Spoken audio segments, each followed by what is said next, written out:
உங்களுடைய தங்கம், வெள்ளி, வைர நகைகளை உடனே செல் பண்ணுமா?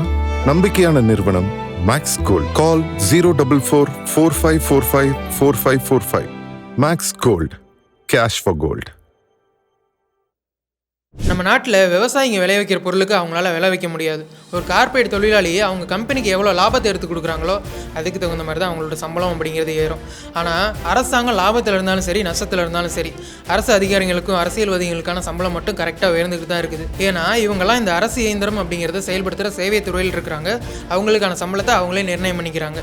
இந்த நாட்டில் பெரிய போஸ்ட்டில் இருக்கக்கூடிய பிரசிடென்ட்டு, பிரதமர், மினிஸ்டர், எம்பி, இப்போ சுப்ரீம் கோர்ட்டு, ஹைகோர்ட் ஜட்ஜஸ்ஸு, ஆளுநர், இவங்களுக்கான சம்பளத்தை எல்லாமே பாராளுமன்றம் தான் நிர்ணயிக்குது. ஆனால் அந்தந்த ஸ்டேட்டில் இருக்கக்கூடிய எம்எல்ஏ, சிஎம் இவங்களோட சேலரியை அந்தந்த ஸ்டேட்டே நிர்ணயிச்சுக்கலாம் அப்படிங்கிற உரிமையை வந்து அரசியலமைப்பு சட்டம் அந்தந்த ஸ்டேட்டுக்கே கொடுத்துருக்கு. அப்படி கொடுத்தனால தான் என்னமோ ஒவ்வொரு ஸ்டேட்லேயுமே எம்எல்ஏக்கான சம்பளம் அப்படிங்கிறது ஒவ்வொரு மாதிரி இருக்குது. இப்போ பார்த்தீங்கன்னா ஒடிசா கவர்மெண்ட் வந்து எம்எல்ஏவோட சம்பளத்தை 3,45,000 உயர்த்தி அந்த பில்லை பாஸ் பண்ணிட்டாங்க. ஆனால் மக்கள்கிட்ட கடுமையான எதிர்ப்பு இருந்தது. ஏன் அப்படின்னா விவசாயிங்க கடனில் இருக்காங்க, அந்த கடனை தள்ளுபடி பண்ண முடியல, நலத்திட்டங்கள் கொடுக்கறதுக்கு காசு இல்லை, கடன் வாங்கி தான் அரசாங்கமே செயல்பட்டு இருக்குது. இந்த நிலைமையில் எம்எல்ஏ கணக்கான சேலரி மட்டும் இவ்வளோ இருக்குது அப்படின்னு சொல்லி மக்கள் போராட ஆரம்பிச்சிட்டாங்க. ஆனால் அங்கே வந்து அடுத்து எலெக்ஷன் வர காரணத்தினால அந்த பில்லை வித்ட்ரா பண்ணிட்டாங்க. பட் மற்ற ஸ்டேட்லலாம் இப்போ பார்த்தீங்க அப்படின்னா தெலுங்கானா, மகாராஷ்டிரா இந்த மாதிரி மாநிலங்களில் எம்எல்ஏ கணக்கில் சம்பளம் அப்படிங்கிறத 2.5 லட்சமாக உயர்த்தினாங்க. அப்பயுமே மக்கள் வந்து எதிர்ப்பு தெரிவித்தாங்க. இருந்தாலுமே அவங்களோட சம்பளத்தை நிர்ணயிச்சிக்கக்கூடிய உரிமை அவங்களுக்கு தானே இருக்குது. இப்போ ஒரு எம்எல்ஏவோட சேலரி இன்க்ரீஸ் பண்ணுறேன் அப்படின்னா எந்த எம்எல்ஏவும் எதிர்ப்பு தெரிவிக்க மாட்டாங்க. அந்த மசோதா ஈஸியாக சட்டமாக மாறிடும். அப்படி தான் அவங்களோட சம்பளம் அப்படிங்கிறது உயர்ந்தது மக்களோட எதிர்ப்புக்கு இருந்த இடத்துலையுமே. இப்போ தமிழ்நாட்டுக்கு வருவோமே. தமிழ்நாட்டில் எம்எல்ஏக்களோட சம்பளம் அப்படிங்கிறது இன்றைக்கி வந்து 1,05,000 அப்படின்னு சொல்லி இருக்குது. இதை தான் இப்போ ரீசெண்டாக வந்து 1 லட்ச ரூபாய் எக்ஸ்ட்ரா கொடுக்க போகிறோம் அப்படின்னு சொல்லியிருக்கிறாங்க. இப்போ வந்து பார்த்தோம்னா எம்எல்ஏக்களுக்கு கையில் வரக்கூடிய சம்பளம் 2,05,000 இருக்குது. இந்த 2,05,000 அப்படிங்கிறது ஒரு சிஎம், நம்மளுடைய தமிழ்நாட்டுடைய சிஎம் வாங்கக்கூடிய சம்பளம் அப்படிங்கிறது இருக்குது. ஓகேவா? இப்போது எம்எல்ஏக்களுக்கும் சிஎம்க்கும் ஒரே அளவான சேலரி கொடுக்கறது சரியா அப்படின்னு சொல்லி கேட்டோம்னா சிஎம்க்கு அந்த சேலரியும் தாண்டி ஒரு சில பவர்ஸ் எல்லாமே இருக்குது. ஆனால் எம்எல்ஏக்கள் அந்த சேலரிக்குள்ளே தான் அவங்க வந்து அவங்களுடைய பணிகளை செய்யணும் அப்படின்னு சொல்கிறாங்க. நம்ம தமிழ்நாட்டில் இப்போ வந்து 1,05,000 அப்படிங்கிறது எம்எல்ஏக்களுக்கான சம்பளமாக இருக்குது. இதுக்கு முன்னாடி 2017 வரைக்கும் 55,000 அப்படின்னு சொல்லி இருந்தது. 2017 தான் 1,05,000 அப்படின்னு சொல்லி உயர்த்தினாங்க.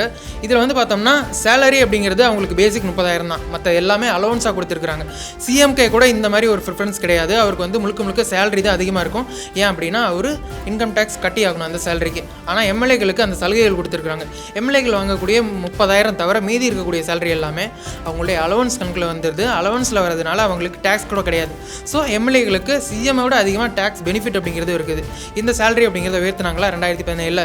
இப்போ வந்து இதை வந்து 2,05,000 அப்படின்னு சொல்லி உயர்த்திருக்காங்க. அந்த 1 லட்ச ரூபாய் எதுக்கு அப்படின்னா அவங்களுக்கு எல்லாருக்குமே கார் கொடுக்க போகிறதா சொல்லியிருக்காங்க. எம்எல்ஏக்களுக்கு கார் கொடுக்குறோம். அந்த காரை மெயின்டெனன்ஸ் பண்ணுறதுக்காகவும் ஆஃபீஸில் ஒரு அசிஸ்டண்ட் வச்சுக்கணும் அப்படிங்கிறதுக்காகவும் மெயின்டெனன்ஸ்க்கு 75,000, ஆஃபீஸ் அசிஸ்டண்ட்டுக்கு 25,000 அப்படின்னு சொல்லி கொடுக்குறதா சொல்லியிருக்கிறாங்க. சரி, அப்போ முன்னாடிலாம் அவங்களுக்கு வந்து இப்போ தொகுதிக்கெலாம் போகணும், தொகுதி பணிகள்லாம் பார்க்கணும். அப்போ அவங்களுக்கான காசு அப்படிங்கிறது முன்னாடி கிடைக்கலையா? அந்த 1,05,000 அப்படிங்கிறது எதுக்காக அப்படின்னு கேட்டோம்னா அதுலேயுமே அவங்களுக்கான காசு இருந்திருக்குது. அந்த 1,05,000 அப்படிங்கிறதுல பேசிக் பே வந்து 30,000, தொகுதி பணிகளுக்காக 25,000, அந்த கார் அலவன்ஸு இந்த மாதிரி விஷயங்களுக்காக 25,000, என்ன எக்ஸ்ட்ரா அவங்களுக்கான அலவன்சஸ் அப்படின்னு சொல்லிட்டு நிறைய இருக்குது. இப்போ பார்த்தோம் அப்படின்னா ஃபோன் பில் கட்டுறதுக்காக அவங்களுக்கான இது அந்த வைஃபை இந்த மாதிரி வசதிகள்லாம் ஏற்படுத்திக்கிறதுக்காக 7,500 கொடுக்குறாங்க. இந்த மாதிரி நிறைய சலுகைகள் அவங்களுக்கு முன்னாடியே இருந்திருக்குது. இது போக வந்து இப்போ ஒரு கூட்டத்தில் கலந்துக்கிறாங்க. அதாவது சட்டமன்ற கூட்டத்தொடர் நடக்கும், வருஷத்துக்கு 3 தடவை நடக்கும் அப்படின்னு சொல்லி உங்களுக்கே தெரியும். அந்த கூட்டத்தொடரில் கலந்துக்கிறாங்க அப்படின்னா அவங்களுக்கு வந்து சென்னையில் ஒரு இல்லம் கொடுத்துட்றாங்க. அதில் அவங்க தங்கிக்கிறாங்க. அதே போக அந்த கூட்டத்தில் கலந்துக்கக்கூடிய ஒரு நாளுக்கும் 500 அப்படின்றத அலவன்ஸாக கொடுக்குறாங்க. அவங்களே சாப்பாட்டுக்கும் தங்குறதுக்கும். ஸோ இந்த மாதிரி விஷயங்களுக்காக. அதே போலவே இப்போ கமிட்டி கூட்டம் இந்த மாதிரி ஒரு விஷயங்கள்லாம் நடக்குது அப்படின்னா அதுலேயுமே அந்த அலவன்ஸ் அப்படின்ட்டு இருக்குது. சேலரி அப்படிங்கிற 1,05,000 அப்படிங்கிறத தாண்டி இந்த கூட்டங்களில் கலந்துக்கிறாங்க அப்படின்னா அலவன்ஸ் அப்படின்றது எக்ஸ்ட்ரா கிடச்சிட்டு தான் இருக்குது. ஸோ அந்த வகையில் இப்போ எக்ஸ்ட்ரா கார் அப்படிங்கிற ஒன்று கொடுத்துருக்காங்க. கார் வந்து ஆல்ரெடி இல்லை, நிறைய எம்எல்ஏக்கள் வச்சுருந்தாலும் அவங்களுடைய சொந்த கார் தான். அரசாங்கத்தோட சார்பாக கார் கிடையாது. இப்போ அரசாங்கத்தோட சார்பாகவும் நாங்கள் கார் கொடுக்குறோம் அப்படின்னு சொல்லியிருக்காங்க. அதில் தான் எக்ஸ்ட்ரா ஒரு 75,000 கொடுக்குறோம் அப்படின்னு சொல்லியிருக்காங்க. ஓகே, இப்போ கொடுக்குறது பிரச்சனை இல்லை. இப்போ பார்த்தோம் அப்படின்னா இந்தியாவில் பெரிய பெரிய போஸ்ட்டில் இருக்கவங்களுக்குலாம் சம்பளம் நல்ல சம்பளம் தான் கிடச்சிட்டு இருக்குது. இப்போ பார்த்தீங்கன்னா குடியரசுத் தலைவர் 5 லட்ச ரூபா வாங்குறாங்க. ஆளுநர் பொறுத்த வரைக்கும் 3 லட்ச ரூபா வாங்குறாங்க. பிரதமரை பொறுத்த வரைக்கும் 2,80,000 வாங்குறாங்க. இதே எம்பியாக இருந்தாங்க அப்படின்னா 2,86,000 இருக்குது. அதை போக அலவன்ஸ் இந்த மாதிரி விஷயங்கள்லாம் நிறைய இருக்குது அவங்களுக்கானதும். அப்படி பார்த்தோம் அப்படின்னா இப்போ மற்ற சட்டமன்றங்களில் கொடுக்குறத விட நம்மளுடைய தமிழ்நாடு சட்டமன்றத்தில் சேலரி அப்படிங்கிறது ஓரளவு கரெக்டாக தான் கொடுத்துட்டு இருக்காங்க. பட் ஒரு நேர்மையாக செயல்படுற எம்எல்ஏக்களுக்கு இந்த சேலரி போதுமானது தான். ஏன்னா அவங்களுக்கான தேவையை நம்ம பண்ணி கொடுத்துட்றோம். அவங்கள்ட்ட பெரிய பெரிய பொறுப்புகள் இருக்குது, பெரிய பெரிய நிதிகளை மெயின்டைன் பண்ணக்கூடிய விஷயங்கள் அவங்க தான் பார்க்குறாங்க. அதனால் அவங்களுடைய பேசிக் நீட்ஸை தேவையான பொருளாதாரம் இருந்தால் தான் அவங்க நமக்கான எஃபிஷியன்ஸாக ஒர்க் பண்ணுவாங்க இப்படிலாம் சொல்கிறாங்க. அவங்களுக்கான சேலரி அலவன்ஸு இந்த மாதிரி விஷயங்கள்லாம் அவங்களுக்கு ஃபிக்ஸ் பண்ணி நம்ம கொடுத்துட்டோம். இனிமேல் அவங்கள்ட்ட நாம் ஒரு சில பணிகளை எதிர்பார்ப்போம், அதை அவங்க கரெக்டாக பண்ணணும் இல்லையா? நான் சொல்கிறது கரெக்டு தானேங்க. அவங்களுக்கான அக்சசிபிலிட்டியை நம்ம பண்ணி கொடுத்துட்டோம். இப்போது நமக்கான அவைலபிலிட்டியை அவங்க பண்ணி கொடுக்கணும் இல்லையா? இப்போது சட்டமன்ற கூட்டத்தொடர் அப்படின்றது வருஷத்துக்கு ஒரு 3 தடவை கூடுறாங்க. என்ன வருஷத்துக்கு ஒரு 50 60 நாட்கள் அங்கே போய் பேசுவாங்க. அங்கேயுமே நம்மளுடைய தொகுதியில் என்ன பிரச்சனை இருக்குது அந்த பிரச்சனையை அங்கே பேசி அரசாங்கம் அதுக்கு என்ன பதில் சொல்கிறாங்க அந்த பதில் அவங்க வாங்கி கொடுக்கணும். புது புது இனிஷியேட்டிவ் என்ன எடுக்கிறாங்க அப்படிங்கிறத பார்க்கணும். அதே போலவே தொகுதி மேம்பாட்டு நிதி அப்படின்னு சொல்லிட்டு அவங்களுக்கு வருஷத்துக்கு 3 கோடி ரூபா வருது. அந்த தொகுதி மேம்பாட்டு நிதியை எப்படி அந்த தொகுதிக்கு செலவு பண்ணுறாங்க, சட்டமன்ற கூட்டத்தொடர் தவிர மீதி இருக்கக்கூடிய நாட்கள் எல்லாமே அவங்க நம்ம தொகுதியில் தான் இருக்காங்க, மக்களை தான் சந்திக்க போகிறாங்க. அப்படி மக்களை சந்திக்கிறாங்க அப்படின்னா அரசாங்கத்தோட நலத்திட்டங்கள்லாம் அவங்களுக்கு போய் சேர்ந்துருக்குதா, போய் சேரல அப்படின்னா அவங்களுக்கான குறைகளை கேட்டு அரசுக்கு பரிந்துரை பண்ணலாம். அதே போலவே டிஸ்ட்ரிக்ட் கலெக்டருக்கு இவங்க பரிந்துரை பண்ணாக்க உடனே நடக்கிறதுக்கான வாய்ப்பு இருக்குது அப்படின்னு சொல்லலாம் அரசாங்கத்தில் வழிமுறைகள் இருக்குது. இதெல்லாம் ஃபாலோ பண்ணி அவங்களுக்கான சொல்யூஷனை சீக்கிரம் பெற்றுக் கொடுக்கலாம். இப்போ பட்டா விஷயமா இருக்கலாம், அல்லது வேறு ஏதாவது இஷ்யூஸ் இருக்குது அப்படின்னா அது எல்லாமே சரி பண்ணி கொடுக்குறது இவங்களுடைய முதன்மை பணியாக இருக்குது. ஏன்னா அந்த சட்டமன்றத்துடைய முக்கியமான பிரதிநிதி இவங்க தானே. தொகுதியில் இருக்கக்கூடிய சட்டமன்ற உறுப்பினர் சொல்கிறத அவங்க ஃபாலோ பண்ணணும். ஏன்னா அது புரோட்டோக்கால். ஸோ இந்த மாதிரி விஷயங்கள் எல்லாமே அவங்களுக்கு பவராக கொடுத்துருக்கணும்.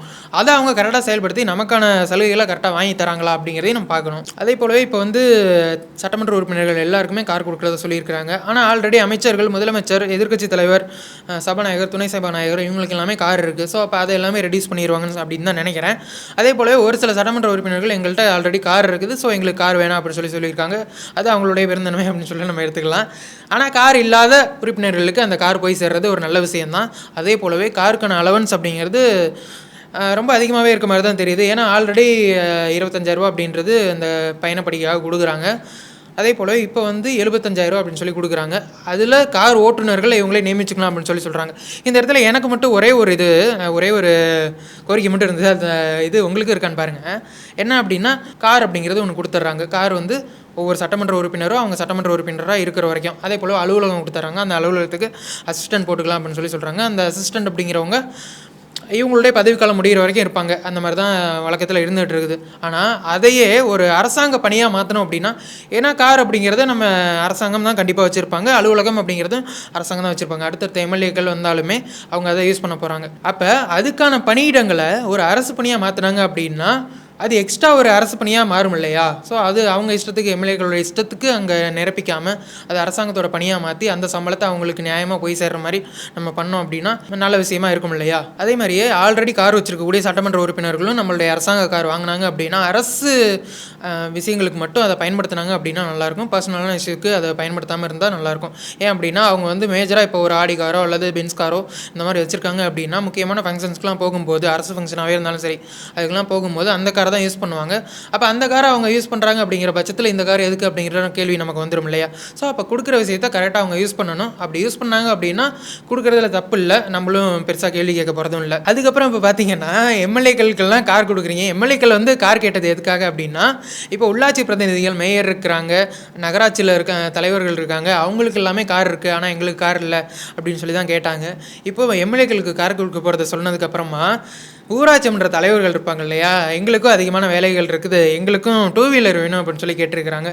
ஆனால் இது நியாயமான ஒரு விஷயந்தான். ஏன் அப்படின்னா இன்றைக்கி பெரிய பெரிய பதவியில் இருக்கவங்களுக்கெல்லாம் கரெக்டான சேலரி போய் சேர்ந்துருது. ஆனால் அடுத்த நிலையில் இருக்கக்கூடிய இந்த உள்ளாட்சி பிரதிநிதிகள் அப்படின்னு சொல்கிறோம் இல்லையா, நகராட்சியாக இருந்தாலும் சரி, மாநகராட்சி, நகராட்சி, பேரூராட்சி, அதுக்கு கீழே இருக்கக்கூடிய லோக்கல் பாடி அமைப்புகள் இதெல்லாமே இருக்குது இல்லையா, ஊராட்சி மன்றம், ஊராட்சி ஒன்றியம், இந்த மாதிரி விஷயங்களுக்கு எல்லாமே அதில் வேலை பார்க்கக்கூடியவங்க அவங்களுக்கான சேலரி அப்படின்றது ரொம்ப ரொம்ப கம்மியாக தான் இருக்குது. இப்போ பார்த்தீங்கன்னா ஒரு ஊராட்சி மன்ற தலைவர் இருக்காங்க அப்படின்னா அவங்களுக்கான பேசிக் சேலரி அப்படின்றது வெறும் 2000 ரூபா தான். அவங்க ஒரு கூட்டத்தில் எது கலந்துக்கிறாங்க அப்படிங்கிற பட்சத்தில் அவங்களுக்கு அலவன்ஸாக ஒரு 500 1000 இந்த மாதிரி கிடைக்கும், அவ்வளோதான். பட் பேசிக் சேலரி அப்படிங்கிறது ஒரு 2000 தான்.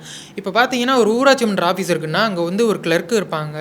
ஊராட்சி மன்ற தலைவர் பதவி இல்லாத பட்சத்தில் அந்த கிளர்க்கு தான் அங்கே செயல்படுவாங்க. அவங்களுக்கான சேலரியுமே ஒரு 25000 ரூபாய் 28000 ரூபாய் இந்த மாதிரி இருக்குது. ஆனால் ஊராட்சி மன்ற தலைவருக்கான சேலரி அப்படின்றது பெருசாக கிடையாது. முன்னெல்லாம் சேலரியே கிடையாது. அதுக்கப்புறம் ஒரு 2000 ரூபா அப்படின்னு சொல்லி மதிப்பூதியமாக கொண்டு வந்தாங்க. அவங்களுக்குன்னு சொல்லி ஒரு ஃபிக்ஸ்டு சேலரி இருக்கணும் அப்படின்னு சொல்லி ரொம்ப காலமாக அவங்களும் போராடிட்டு இருக்காங்க. இப்போது ஒரு நேர்மையாக செயல்படக்கூடிய ஒரு ஊராட்சி மன்ற தலைவருக்கு அந்த ஃபிக்ஸ்டு சேலரி அப்படின்ற ஒன்று இருந்தால் தானே அவரால் நேர்மையாக செயல்பட முடியும். இப்போ சேலரியே இல்லாமல் எப்படி இந்த ஊராட்சி மன்ற தலைவர்கள்லாம் செயல்பட்டுக்கிட்டு இருக்காங்க அப்படின்னு சொல்லி கேட்டிங்கன்னா அதுக்கான விடை உங்களுக்கே தெரியும் அப்படின்னு சொல்லி நான் நினைக்கிறேன். இதே போலவே தான் அடுத்தடுத்த நிலையில் இருக்கக்கூடிய ஊராட்சி ஒன்றியமாக இருந்தாலும் சரி, மாவட்ட பஞ்சாயத்தாக இருந்தாலும் சரி, பேரூராட்சி, நகராட்சி, மாநகராட்சி, இங்கே இருக்கக்கூடிய பிரதிநிதிகளுக்கும் அவங்களுக்கான சேலரி அப்படின்றது ரொம்ப ரொம்ப கம்மியாக தான் இருக்குது. ஸோ அப்போ அதையுமே அவங்க உயர்த்தி கொடுக்கணும். அப்போ தான் ஊழல் அப்படிங்கிறத மேல் மட்டத்திலேருந்து கீழ்மட்டம் வரைக்கும் ஒழிக்க முடியும் அப்படிங்கிறது என்னுடைய ஒரு கோரிக்கையாக இருக்குது. அவ்வளோதாங்க. இதை பற்றி தான் உங்கள்கிட்ட பேசணும்னு நான் நினச்சேன். இதை பற்றி நீங்கள் என்ன நினைக்கிறீங்க அப்படிங்கிறதையும் சொல்லுங்கள். அதே போலவே உங்களுக்கு கடைசியாக ஒரு விஷயத்தை சொல்லி முடிக்கணும் அப்படின்னு சொல்லி நினைக்கிறேன். காமராஜர் வந்து அவருடைய வீட்டில் வந்து எப்பயுமே பெருசாக நான்வெஜ்லாம் சமைக்க மாட்டாராம். அவருக்கு நான்வெஜ் அப்படின்றது முட்டை தானா. அவங்க வீட்டுக்கு விருந்தாடி வந்திருக்கும் போது, என்ன முதல்வரோட வீட்டில் நான்வெஜ் அப்படிங்கிறது முட்டை தானா, ஆடு கோழி இதெல்லாம் இல்லையா அப்படின்னு சொல்லி கேட்கும்போது அவர் ஒரு விஷயம் சொல்லியிருப்பார். இப்போது முதலமைச்சருக்கு வர சம்பளத்தில் நான் மற்ற விஷயங்கள்லாம் வாங்கணும் அப்படின்னா சம்பளம் கட்டுப்படி ஆகாது, அதனால் முட்டையே எங்களுக்கு போதுமானது அப்படின்னு சொல்லி அவங்க சொன்னாங்க. நம்ம வந்து காமராஜர் மாதிரிலாம் இருக்க முடியாது, இருக்கவும் சொல்லலை. ஆனால் நம்மளுடைய தேவைகளுக்கு ஏற்ற செலவுகள் பண்ணோம் அப்படின்னா ரொம்பவே நல்லாயிருக்கும் அப்படின்னு சொல்லி இதோட முடிச்சுக்கிறேன். இதை பற்றி நீங்கள் என்ன நினைக்கிறீங்க அப்படிங்கிறத கமெண்ட்டில் சொல்லுங்கள். வேறு என்ன நம்ம டிஸ்கஸ் பண்ணலாம் அப்படின்றதையும் கமெண்ட்டில் சொல்லுங்கள். தேங்க்யூ. ஐயா, நீங்க அரசியலுக்கு வர்றதுக்கு முன்னாடி வசதியான குடும்பத்தை சேர்ந்தவரா? இல்லப்பா, சாதாரண ஏழை விவசாய குடும்பம்.